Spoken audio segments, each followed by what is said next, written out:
नमस्कार प्यारे विद्यार्थियों, कक्षा 11वीं अर्धवार्षिक परीक्षा विषय हिंदी का पेपर आपके सामने में लेकर आ चुका हूं। मित्रों, आपको इस वीडियो के माध्यम से पूरा पेपर हल सहित बताया जाएगा। आपको लास्ट तक बने रहना है हमारे साथ और देख सकते हैं आपको पूरा पेपर में बताऊंगा, उत्तर सहित डिस्कस करेंगे। एक एक क्वेश्चन को आप अच्छे से याद करेंगे और यदि आप हमारे चैनल पर नए हैं तो चैनल को अवश्य सब्सक्राइब करें ताकि आपको हर विषय की अपडेट इस प्रकार से मिलती रहे। देख सकते हैं आप, विषय आपका हिंदी। आज हम हिंदी विषय के पेपर की डिस्कस करने वाले हैं, तो आइए स्टार्ट करते हैं बिना देर किए क्वेश्चन नंबर फर्स्ट से। देखिएगा मित्रों, क्वेश्चन नंबर फर्स्ट है आपका, सही विकल्प चुनकर लिखिए। प्रेमचंद का मूल नाम था। आपको चार ऑप्शन दिए, विजयराव, धनपत राय, शोभित कुमार या अज्ञेय। तो इसमें मित्रों आपको याद रखना है धनपत राय प्रेमचंद का मूल नाम था। दूसरा प्रश्न देखिए, शब्द गुण के प्रकार होते हैं। मित्रों, शब्द गुण के 3 प्रकार होते हैं। पहला तो होता है माधुर्य गुण, दूसरा होता है ओज गुण और तीसरा होता है प्रसाद गुण। ठीक है, माधुर्य, ओज और प्रसाद, ये 3 प्रकार के शब्द गुण पाए जाते हैं। तो आप संख्या याद रखें और नाम भी याद रखेंगे। इसके बाद में देखिए अगला प्रश्न है आप लोगों का, जिंदगी नामा किसकी रचना है? तो उत्तर में आपको बताना रहेगा कृष्णा सोबती की रचना है। ठीक है, अगला प्रश्न है, बीजक किसका रचना ग्रंथ है? तो जो कबीरदास जी है ना, उनका रचना ग्रंथ है बीजक। बीजक में इनकी 3 रचनाएं आती है। एक तो है साखी, इसके बाद में दूसरी आप याद रखेंगे सबद, और उसके बाद में थर्ड इनकी रचना को आप याद रखेंगे रमेनी। तो साखी, सबद, रमेनी इनके बीजक रचना ग्रंथ में शामिल होती है। इसके बाद में आप देखिएगा नेक्स्ट क्वेश्चन है, विभत्स रस का स्थायी भाव है। तो याद रखेंगे आप, विभत्स रस का स्थायी भाव होता है घृणा। ठीक है, तो आप घृणा पर उत्तर कंप्लीट करके आएंगे। ठीक है, इसके बाद में देखिएगा अगला प्रश्न है, वाणी का डिक्टेटर किसे कहा जाता है? तो वाणी का डिक्टेटर जो है आपको याद रखना है, मुख्य रूप से कबीरदास जी को कहा जाता है। ठीक है, कबीर को वाणी का डिक्टेटर कहा जाता है। अब हम रिक्त स्थान की बात करेंगे। पूरे रिक्त स्थान हल सहित आपको बताऊंगा। देखिएगा, रिक्त स्थान की पूर्ति कीजिए।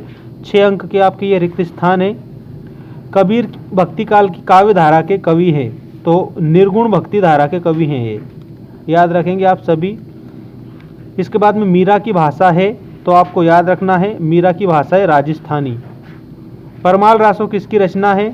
तो इसमें आप याद रखेंगे जगनिक की रचना है। ठीक है, इस प्रकार से आप इसे कंप्लीट करेंगे। इसके बाद में संचारी भावों की संख्या, तो यहाँ पर आपको याद रखना है फर्स्ट ऑप्शन ही करेक्ट होगा। संचारी भावों की संख्या है 33। इस प्रकार इसे ध्यान देंगे।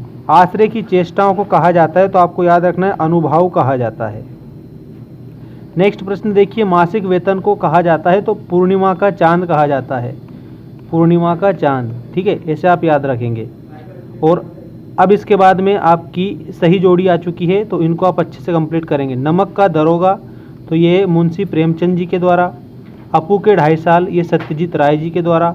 हाथ मलना, इसका मतलब होता है पश्चाताप करना। तुम भी आ गए, तो यहाँ पर भी शब्द दिया है, मतलब ये निपात है। स्वर साम्राज्ञी, लता मंगेशकर है। घूमर नृत्य में आपको याद रखना है राजस्थान। ठीक है, घूमर नृत्य राजस्थान। तो ये आपका सही जोड़ी हो चुकी है। अब देखिए सत्य असत्य लिखिए। सत्य असत्य आप कंप्लीट करेंगे। सदुक्कड़ी भाषा का प्रयोग कबीर ने किया, तो इसमें आपको सत्य लिखना है, क्योंकि कबीरदास जी ने ही सदुक्कड़ी भाषा का प्रयोग किया था। कठोर वर्णों की आवृत्ति माधुर्य गुण में होती है, तो इसमें असत्य लिखेंगे, क्योंकि कठोर वर्णों की आवृत्ति माधुर्य गुण में नहीं होती है। विभाव 2 प्रकार के होते हैं, तो इसमें आप सत्य लिखेंगे। और विभाव 2 प्रकार के कौन कौन से? तो एक तो आलंबन विभाव है, एक उद्दीपन विभाव है। मुंशी वंशीधर के पिता उन्हें ईमानदारी का पाठ पढ़ाते थे, तो इसमें आप लिखेंगे असत्य। नेक्स्ट क्वेश्चन देखिए, पाथेर पांचाली फिल्म के लेखक सत्यजीत राय हैं। तो मित्रों, इसमें आपको याद रखना है पाथेर पांचाली जो फिल्म है उसके लेखक सत्यजीत राय ही हैं। ठीक है, सत्य आप इसमें लिखेंगे। इसके बाद कोमल शब्द का विलोम कठोर होता है, तो इसमें आपको सत्य लिखना है, कोमल का विलोम कठोर ही होता है। अब हम बात करेंगे एक शब्द में उत्तर दीजिए। देखिए आप मित्रों, हिंदी साहित्य के प्रारंभिक काल का नाम लिखिए। तो हिंदी साहित्य का जो प्रारंभिक काल है उसका नाम है आदिकाल। आदिकाल की समय अवधि क्या है? तो संवत 1050 से लेकर के तो संवत 1375 तक आदिकाल की समय अवधि है। ये भी आपको ध्यान रखना है। आदिकाल हिंदी का प्रारंभिक काल है और आदिकाल को वीर काल के नाम से भी जाना जाता है, चारण भाट काल के नाम से भी जाना जाता है, अपभ्रंश काल के नाम से भी जाना जाता है और रासो काल के नाम से भी जाना जाता है। रीतिकाल की समय अवधि क्या है? तो देखिएगा, आपको याद रखना है कि रीतिकाल की जो समय अवधि है ना, सबसे पहले तो एक जो काल है उन सभी कालों की समय अवधि मैं आपको बता देता हूँ ताकि आपको कुछ भी कन्फ्यूजन ना रहे। सबसे पहला काल आपका आदिकाल आता है, वो 1050 से लेकर के तो 1375 तक रहता है। उसके बाद में आदिकाल के बाद आपका आता है भक्ति काल, जो आपका 1375 संवत 1375 से लेकर के तो याद रखना इसमें आपका 1700 तक रहेगा। और उसके बाद में आपका आता है ये रीतिकाल। ठीक है, रीतिकाल संवत 1700 से 1900 तक रहता है, ये भी आपको याद रखना है। तो यहाँ पर रीतिकाल की समय अवधि पूछी तो ये आप बताएंगे। ठीक है, 1700 से 1900 तक। और उसके बाद में आधुनिक काल आता है 1900 से अब तक। ठीक है, ये आधुनिक काल है। तो इस प्रकार से ये चारों कालों का विभाजन मैंने आपको बता दिया है। तो संवत 1700 से लेकर के 1900 तक ये रीतिकाल की समय अवधि है। और अब हम बात करेंगे इसी में और जो क्वेश्चन हमें दिए गए हैं उन क्वेश्चनों की। देखिएगा आप सभी, नानबाइयों का मसीहा किसे कहा जाता है, ये आपको बताना है। नानबाइयों का मसीहा किसे कहा जाता है?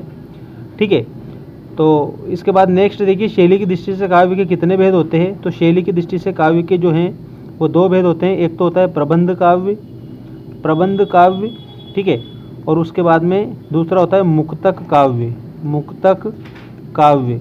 ठीक है, पृथ्वीराज रासो किसकी रचना है? तो याद रखेंगे चंदवरदाई की है। ये यहाँ पर मैं लिख रहा हूँ चंदवरदाई की रचना है पृथ्वीराज रासो। आचार्य रामचंद्र शुक्ल ने हिंदी पद्य साहित्य के इतिहास को कितने कालों में विभाजित किया है? तो आप याद रखेंगे 4 कालों में विभाजित किया है। और ये अब देखो क्वेश्चन आपके सामने आ चुके हैं। इन क्वेश्चनों के उत्तर आप अच्छे से हल करेंगे। ठीक है, एक एक क्वेश्चन को देख लेना आप सारे, पूरे के पूरे 23 क्वेश्चन आपके सामने में लेकर आ चुका हूँ। तो अच्छे से आप इन्हें कंप्लीट करेंगे। मिलते हैं मित्रों नेक्स्ट वीडियो में।